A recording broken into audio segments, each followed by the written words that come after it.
Operation जिस तरह से दहशतगर्दी के वाक़यात बढ़ रहे हैं, मुसलसल हो रहे हैं, जाने जा रही हैं, जवान शहीद हो रहे हैं, आपके ख्याल में ऑपरेशन क्या वक्त की ज़रूरत नहीं है? क्योंकि माजी में भी ऐसे ऑपरेशन हो चुके हैं और उनके हमने मुस्बत नताइज देखे भी हैं। अब ऐसे वक्त में एक सूबा जहां पर पाकिस्तान तहरीक इंसाफ की हुकूमत है, उनकी जानिब से इस पर रद्द-ए-अमल आना, क्या आप समझते हैं कि इसके मनफी असरात होंगे और क्या इत्तफाक राय के साथ ऑपरेशन नहीं होना चाहिए? बहुत शुक्रिया। पहली बात तो ये है कि बिल्कुल इस वक्त हालात इस नहज तक पहुंच गए हैं कि हकीन रियासत पाकिस्तान को पाकिस्तान की मुसल्लह अफवाज की जारी बातें बेसिक जिम्मेदारी अब उनकी बनती है कि वो रियासत की रिट को रिस्टोर करें। हम कितने महीनों से दहशत गर्दी की वेव को देख रहे हैं, खासकर केपी में, ऑफ कोर्स बलूचिस्तान में भी, और दोनों सूबों में आपने नोट किया कि चाइनीज को टारगेट किया जा रहा है और के बाद दीगरी इस किस्म के वाकयात जो है हो रहे हैं, जिससे पाकिस्तान के इंटरनेशनल लेवल पे बहुत ही जिसका इमेज जो है वो खराब हो रहा है। और वो कह रहे हैं कि इस मुल्क में क्या हो रहा है, यहाँ पे कोई रूल ऑफ लॉ नहीं है, कोई रियासत अपनी रिट कायम करने में नाकाम है, ये क्या है। देखिए, मुझे हैरानी इस बात की है कि कल जो एपेक्स कमेटी की मीटिंग में सीएम केपी साहब ने आज उन्होंने जो अपना प्रेस कॉन्फ्रेंस की है अडयाला जेल के बाहर, वो तो मैं तो हैरान रह गया हूँ। वो कह रहे हैं कि जनाब ये ऑपरेशन तो लफ्ज़ी की नहीं है, अभी तो क्लैरिटी आनी है आईएसपीआर की तरफ से। भाई और क्या क्लैरिटी आनी चाहिए, पूरा मीडिया बता रहा है, सब कल खबर पूरी चल रही है नेशनल मीडिया के ऊपर कि ये ऑपरेशन अज़्म इस्तेहकाम है। और ये नहीं है कि ये कोई केपी स्पेसिफिक है, ये पूरा पाकिस्तान के लिए है और कंट्री वाइड है, इसमें बलूचिस्तान भी है। जहां जहां दहशतगर्दी है, जो ग्रुप हैं, जो उनकी बैकग्राउंड है, अक्रॉस द बोर्ड उनके खिलाफ कार्रवाई जो है वो होगी। जाहिर बात है इसमें। लेकिन ब्रिगेडियर साहब, सर इसमें एक चीज़ है ना, आप जिन शख्सियत का आपने हवाला दिया है, सर मैं आता हूँ, मैं चाहूँगा ऐड कर लें इसको। जिन शख्सियत का आपने हवाला दिया है उनकी अभी तक गैर संजीदगी ही नजर आती है हमें। SIFC के इजलास में बैठते हैं तो बड़े अच्छे बच्चे बन के बैठते हैं, जो बातें होती हैं उनसे इत्तफाक करते हैं, बाहर निकलते हैं, सूबे में जाते हैं, आवाम के सामने होते हैं, मीडिया के सामने होते हैं, उनकी टोन बदल जाती है। तो उनको तो हम संजीदा ले ही नहीं सकते अली अमीन गंडापुर साहब को। देखिए, पहली बात तो ये कि पीटीआई की बात कर लें। मुझे हैरानी इस बात की पीटीआई के अंदर जो टॉप लीडरशिप है उनको क्लैरिटी नहीं है, उनको समझ ही नहीं आ रही कि ये क्या होने जा रहा है। पीटीआई नेशनल असेंबली में उनके तमाम लीडरशिप ने इसको मिलिट्री ऑपरेशन कह के इसको रिजेक्ट किया, लेकिन यहाँ साथ ये भी कहा कि जी पार्लियामेंट में आएंगी, ब्रीफिंग होगी, तो अगर पार्लियामेंट अप्रूव करेगी तो फिर ठीक है, चलो ये भी बात सामने आ गई। लेकिन उनके जो चीफ मिनिस्टर साहब हैं वो तो बिल्कुल उनको तो टोटली कंफ्यूज लगते हैं। और देखें, मुझे हैरानी इस बात की कि एक तरफ वो खुद कह रहे चीफ मिनिस्टर केपी कि जनाब रिट ऑफ द स्टेट जो है वो केपी में नहीं है, रूल ऑफ लॉ का बड़ा शदीद मसला है, दहशतगर्दी का मसला है। साउथ केपी में दहशतगर्द दंदनाते फिर रहे हैं।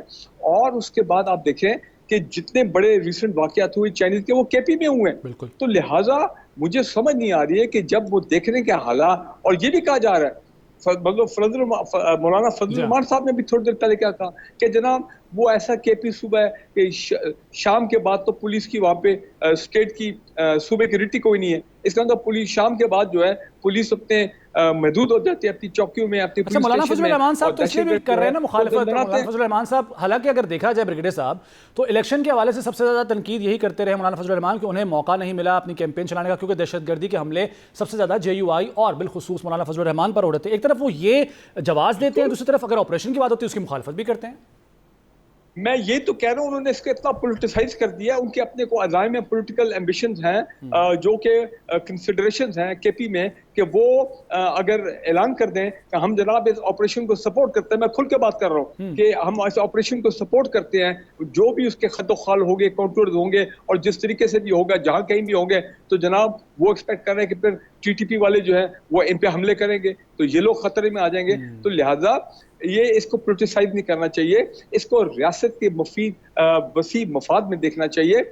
और मुझे आप ये बताएं कि आज तो ANP वो भी प्रेस कॉन्फ्रेंस में बैठी थी, तो इसका मतलब ये है कि केपी के जितने पॉलिटिकल स्टेक होल्डर्स हैं वो अभी तक ऑपरेशन के नाम वाली जो बात चल रही है उससे वो एग्री नहीं है। लेकिन मैं एक बात अब कहना चाहता हूँ, मेरी बात सुन लें। साना APS हुआ था 2014 में, याद है आपको, दिसंबर में। With in few days all parties conference call की गई थी, तमाम पॉलिटिकल लीडर्स शामिल थे उसमें, अपना बानी PTI, everybody was sitting there. उस वक्त के मिलिट्री जो चीफ थे वो भी, आर्मी चीफ वो भी बैठे थे।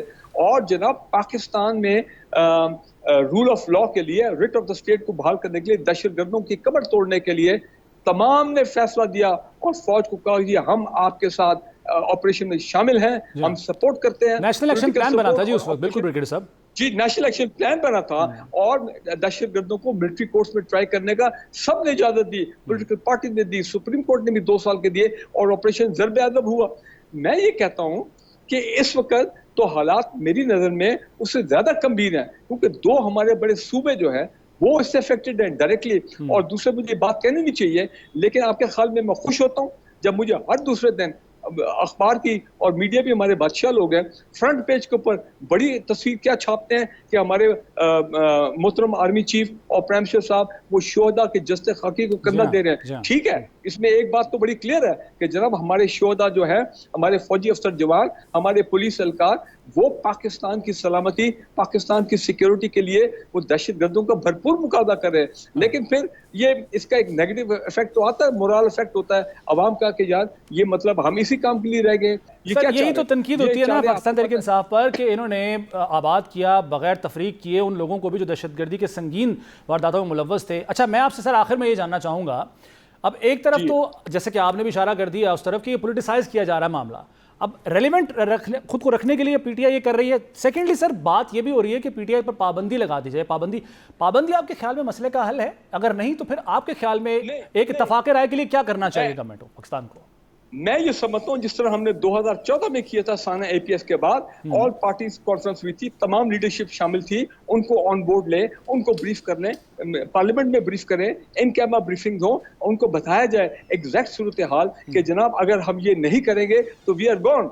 तो ये बड़ा जरूरी है। और दूसरी बात ये वो कि अवाम की सपोर्ट जो है, इस ये क्यों मैं कह रहा हूँ हमें करना चाहिए, अवाम की सपोर्ट बहुत लाजिम है इस किस्म के भरपूर नेशनल लेवल के जो ऑपरेशन होते हैं। जब ऑपरेशन राह रास्त हुआ था सवात में, अगर आपको याद है कि जो आईडीपी गए थे, मैं कहता हूँ इतना खूबसूरत ऑपरेशन था, अवाम की सपोर्ट थी कि विद इन 90 डेज वो तमाम IDP by the lakhs and lakh वो वापस सवात में अपने घरों को आ गए थे और writ of the state was restored. So एक वक्त आता है, अब जो हो गया वो आके कुछ लोग बैठ गए और वो जिस तरह आपको रियासत को चैलेंज कर रहे हैं। और एक लास्ट पॉइंट में देना चाह रहा हूँ, ये बहुत जरूरी है, मुझे समझ नहीं आ रही है कि पीछे चाइनीज की टॉप लेवल डेलीगेशन भी आया है, हमारे प्राइम मिनिस्टर साहब भी चाइना गए हैं।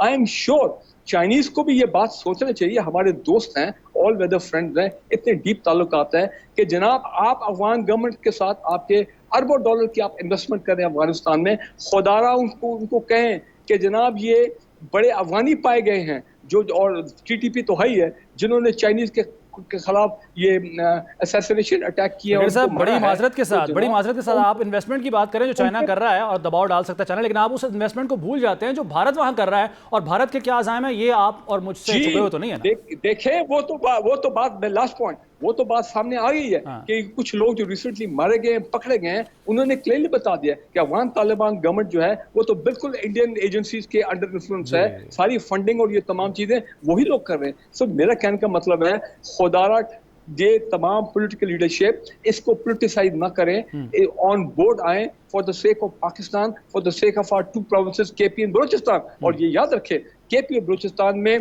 खरबों डॉलर की मादनियात हैं। अब ये एक और एंगल जो है वो आ गया है जिसकी वजह से दहशतगर्दी भी मामला आगे चल रहे हैं हमारे। अगर हमने इकोनॉमिकली टेक ऑफ करना है, फॉरेन इन्वेस्टमेंट को लेके आने केपी में, बलूचिस्तान में और पूरे पाकिस्तान में, तो हमें अब ये मुश्किल कदम उठाना पड़ेगा। बिल्कुल ठीक है, और इसके लिए मुश्किल फैसले करने होंगे। बहुत शुक्रिया।